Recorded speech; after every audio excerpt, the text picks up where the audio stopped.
आप देख रहे हैं देश का विशाल नेटवर्क इंडिया टीवी लाइव, सच्चाई की सही आवाज। અમદાવાદના ધોળકામાં દૂષિત પાણીનો કહેર। ભેટાવાળા ગામે 4 ગામના લોકોનું આંદોલન યથાવત। ધોળકા તાલુકાના ભેટાવાળામાં આજુબાજુ કંપની દ્વારા દૂષિત પાણી છોડવાના પ્રશ્ને ગ્રામજનોમાં ભારે રોષ જોવા મળી રહ્યો છે।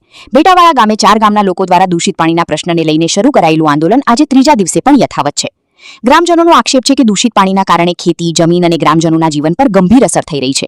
સમસ્યાનો કાયમી ઉકેલ લાવવા અને દૂષિત પાણી છોડવાનું તાત્કાલિક બંધ કરાવવા ગ્રામજનો માંગ કરી રહ્યા છે। ત્રીજા દિવસે પણ મોટી સંખ્યામાં ગ્રામજનો આંદોલન સ્થળે હાજર રહ્યા છે અને તંત્ર સમક્ષ પોતાની માંગણીઓ રજૂ કરી રહ્યા છે। હવે જોવાનું એ રહ્યું કે તંત્ર દ્વારા ગ્રામજનોની સમસ્યાના ઉકેલ માટે શું કાર્યવાહી કરવામાં આવે છે। રિપોર્ટર સહદેવ બેલદાર। આજે ધોળકા તાલુકાના ભેટાવાડે ગામમાં આવવાનું થયું છે। અહીં ધોળકા તાલુકાના ભેટાવાડા ગામે કેમિકલ યુક્ત ગંદુ પાણી જે શરીરને નુકસાન કરે છે, ચાલો તો પગમાં ચાઠા પડે છે, કેન્સર જેવી બીમારીઓ થાય છે।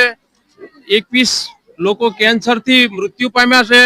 અનેક લોકો હજી કેન્સરની બીમારીથી ગામમાં પીડાય છે। આ પાણીનો નિકાલ કોઈ પણ કિસાન આંદોલન ચાલી રહ્યું છે। આમ તો ગુજરાતમાં ઘણા કિસાન આંદોલનો ચાલી જ રહ્યા છે, પરંતુ આજે ભેટાવાડા ગામમાં લગભગ આજુબાજુના 5 ગામડાઓ એવા છે જે ઝેરી ને કેમિકલ યુક્ત રસાયણવાળું ફેક્ટરીઓનું પાણી ઘૂસવાથી લગભગ ઘણા ખેડૂતો આનાથી પ્રભાવિત થયા છે અને જેને લીધે આજના દિવસ સુધીમાં લગભગ 21 જેટલા લોકો કેન્સર ને સ્કિન ડિસીઝને લીધે મૃત્યુ પામ્યા છે। મારું નામ રાજેશભાઈ ગોહિલ, પ્રમુખ અમદાવાદ જિલ્લા કોંગ્રેસ સમિતિ અને પૂર્વ ધારાસભ્ય ધંધુકા।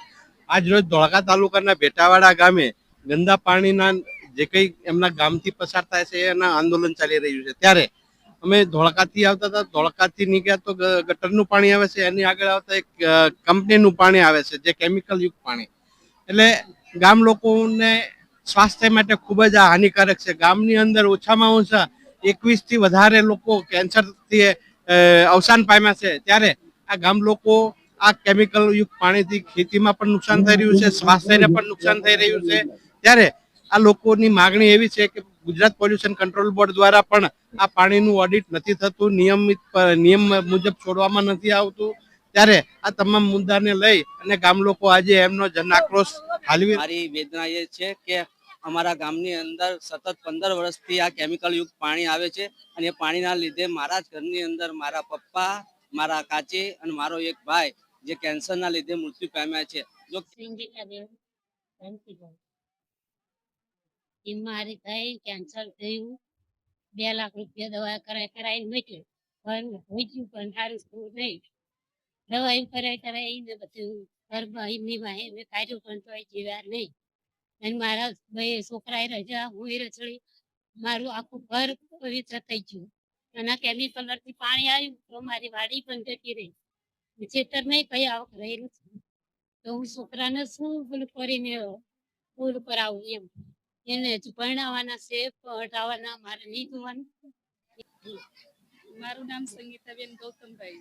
આ કેમિકલના પાણીથી મારા પતિને કેન્સર થયું હતું। આ કેમિકલના પાણીથી બધું થાય।